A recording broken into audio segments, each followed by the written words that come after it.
Okay, so this is chapter 14, question 55. A circular cylinder has a diameter of 2.0 centimeters and a mass of 10 grams. It floats in water with a long axis perpendicular to the water surface. It is pushed down into the water by a small distance and then released. It then bobs up and down. What is the oscillation frequency? So we're first going to suppose that the cross section of the cylinder is equal to A. The water density is D, and the mass of the cylinder is equal to M.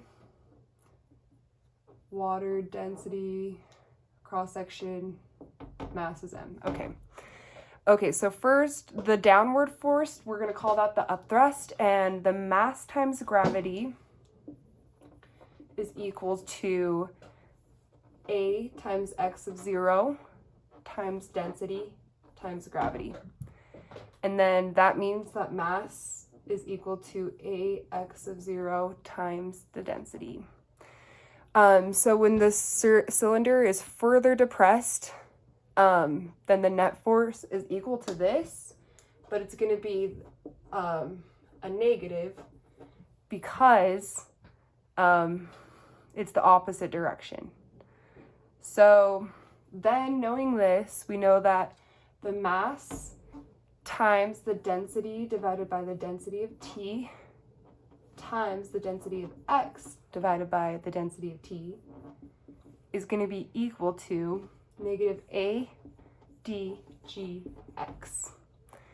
Then we'll know that the density of T, density divided by the density of T times the density of X divided by the density of T plus AdG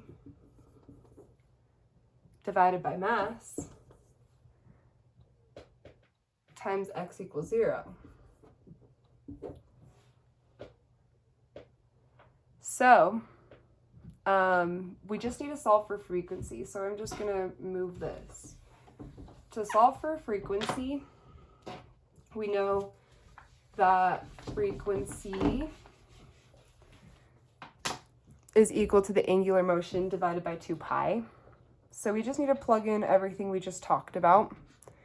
And the final equation is going to look like this. F is equal to 1 divided by 2 pi, square root of pi, times the radius squared, which is going to be 1 centimeter, which is 0.01 squared, times 1,000 times 10, divided by the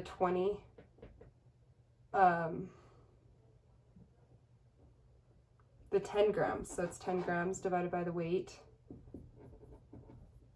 And I already calculated it, and it's going to be equal to 2.8 hertz.